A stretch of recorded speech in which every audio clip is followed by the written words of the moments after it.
Notícia internacional agora por aqui. Nicolás Maduro é acusado de vender passaporte diplomático venezuelano aos cartéis mexicanos Sinaloa e Los Zetas. Diosdado Cabello também estava envolvido no esquema e lucrava com o tráfico internacional de drogas, sobretudo de cocaína. Claro, esse é um assunto para o nosso correspondente internacional, Ivan Kleber, que sempre traz as informações de fora. Essa denúncia veio a público por meio de um documento que foi divulgado pela procuradora Pam Bondi. Seja bem-vindo, Ivan Kleber, com essa bomba que você traz aqui para a gente. O que esperar agora dessa situação, Ivan? Boa tarde. Boa tarde, Tawane. Uma saudação especial a você e a toda a nossa audiência que nos acompanha na tarde desta quarta-feira. Justamente tivemos aí então a divulgação deste documento, né, através do Departamento de Justiça, que coloca aí esta denúncia a Nicolás Maduro. Ele vendeu passaportes diplomáticos, segundo a denúncia, para os cartéis. Esses passaportes diplomáticos eram utilizados por narcotraficantes justamente ali na distribuição de cocaína. A denúncia também fala que tanto Nicolás Maduro quanto Diosdado Cabello utilizavam o México como uma ponte, né, justamente para o envio da cocaína para os Estados Unidos. Mas, Tawane, a revelação deste documento vai um pouco além, porque nós obviamente pensamos na cocaína, que é distribuída por todos os Estados Unidos através dessa entrada, não é? Com esses passaportes diplomáticos. Só rapidamente explicar para a nossa audiência que uma vez em posse de um passaporte diplomático, os controles diminuem bastante para a pessoa que detém este passaporte, né? Inclusive para voos considerados diplomáticos. É aí que entra a grande questão. Quando um avião chega ao seu destino, né, sendo esse avião um voo diplomático, então os controles são menos rígidos e por ali passava a droga. Mas também, Tawane, esses voos diplomáticos eram utilizados para levar dinheiro para a Venezuela, das vendas dessas drogas nos Estados Unidos, né? Então ele tinha essa dupla função. A denúncia de hoje aponta um período aí entre 2006 e 2008, estamos falando de muito tempo atrás, né, desse esquema. O filho do Nicolás Maduro, que no documento é chamado, né, ele tem um apelido, alcunha, de El Príncipe, ou seja, o príncipe, também foi incluído nessa denúncia, além da esposa Cília Flores, que já está presa lá com Nicolás Maduro em Nova York.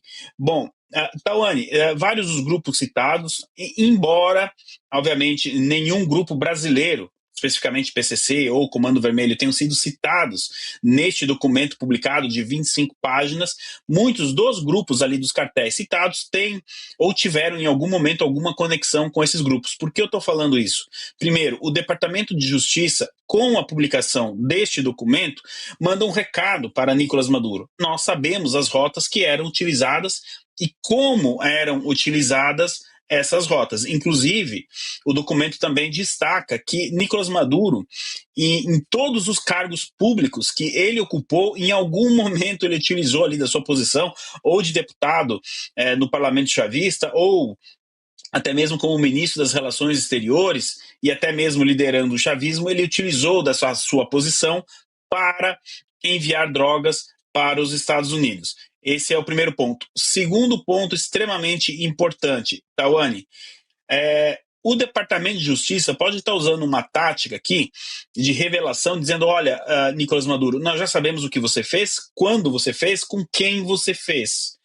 Vamos cortar caminho e partir para uma delação premiada? Essa pode ser uma estratégia do Departamento de Justiça americano, visando justamente diminuir aí o processo e convencer Nicolás Maduro de que ele não tem muita saída a não ser realmente uma delação premiada, visando conseguir aí um acordo com a justiça americana para que ele não fique, por exemplo, em prisão perpétua, né? Lembrando que até quando ele foi preso, cogitou-se a possibilidade de pena de morte para ele, mas no momento como as coisas estão, é muito provável uma prisão perpétua. Lembrando nossa audiência, Tawane, que no próximo dia 26 de março, ele e a esposa devem comparecer a um tribunal lá de Nova York, né, justamente para a próxima audiência, onde eles irão depor justamente sobre essas denúncias.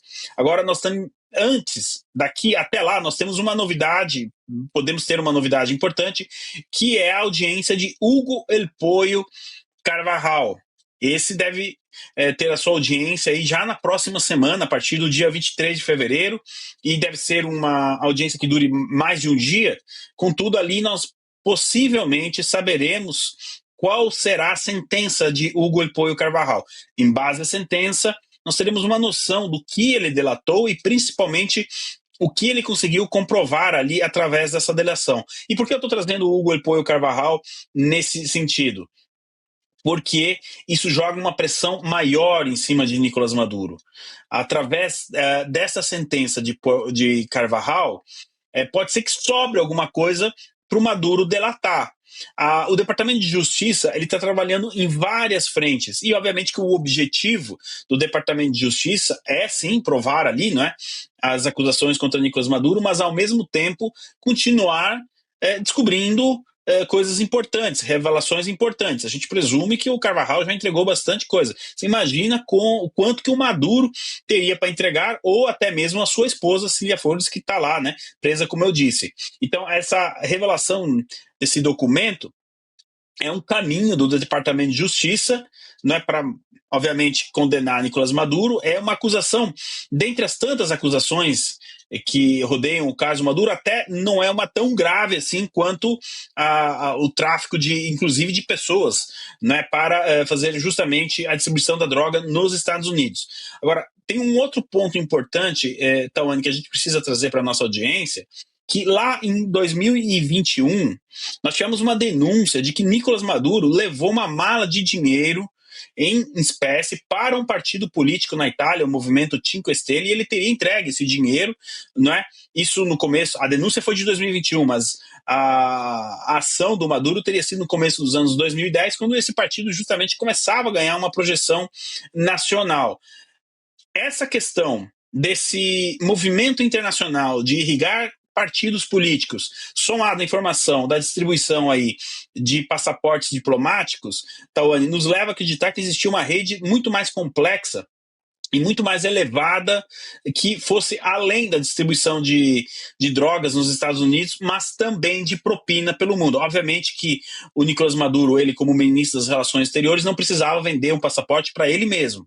Mas quem garante que só ele levava essas malas de dinheiro para cima e para baixo, alimentando campanhas? Isso é algo que eu acredito, Tawane, estamos muito próximos de descobrir. Eu devolvo para você. Ivan, eu vou chamar aqui nossos comentaristas. Jorge Serrão, a sua pergunta para o Ivan Kleber, ele está contando aqui que Nicolás Maduro foi acusado pelo governo dos Estados Unidos, e eu fico até curiosa com essas futuras eventuais delações, confesso. Serrão, é com você. Lord Ivan Kleber, então ficamos agora sabendo que com essa revelação foi um factoide dizer que Maduro não tinha relação com os cartéis para justificar a sua prisão. Isso aí já caiu por terra, agora os americanos começam a investigar isso com toda a seriedade. Agora, um ponto que todo mundo está querendo saber como misterioso: como é que Diosdado Cabello ainda não caiu ou nem foi pego na primeira operação? Será que os americanos deram corda para que ele desse continuidade à parceria que ele já tinha com Maduro para tocar esses negócios enquanto Maduro era preso? Ele continuava tocando os negócios, gerando mais provas depois contra ele? Será que foi esse o motivo de Diosdado Cabello ainda estar aí, onde está, na Venezuela? Olá, Serrão. Sempre uma alegria estar aqui com você na Oeste. Olha só, realmente cai por terra essa questão que não existia nenhuma conexão do Maduro ou das pessoas próximas a ele, né, inclusive o filho ali, o príncipe, com o narcotráfico. Boa pergunta. Por que Diosdado Cabello ainda está solto? Segundo o jornalista venezuelano que vive nos Estados Unidos e que tem muitas fontes, né, Ocasio Ocando, ele sempre traz detalhes importantes dos Estados Unidos sobre essa questão. Ele e as fontes dele revelaram que no dia da captura de Nicolás Maduro, o Diosdado Cabello recebeu uma informação horas antes da operação e conseguiu escapar. Ele também deveria ser capturado pelas forças americanas e de alguma maneira ele conseguiu escapar. Estou aqui trazendo a fonte que traz essa informação, né, lá dos Estados Unidos. Outros motivos que possam nos levar a acreditar que o Diosdado Cabello tenha escapado pelo menos desta primeira rodada é justamente a questão da operação que está acontecendo no presente, tanto da CIA quanto do FBI na Venezuela, que visa entender a profundidade das operações aí da dupla Maduro de Cabello, do cartel do Los Soles como um todo. Então, existe uma via de pensamento, uma leitura de que talvez o Diosdado Cabello atuando seja mais interessante para a CIA nesse momento, justamente para que se faça um trabalho de rastreamento das operações dele.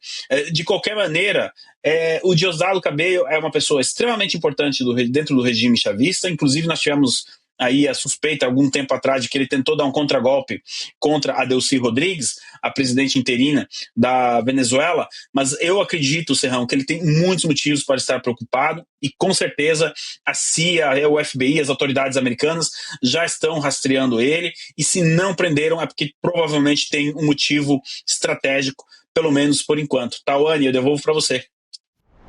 Gostou do conteúdo que viu por aqui no canal da Revista Oeste? Compartilhe e deixe o seu like.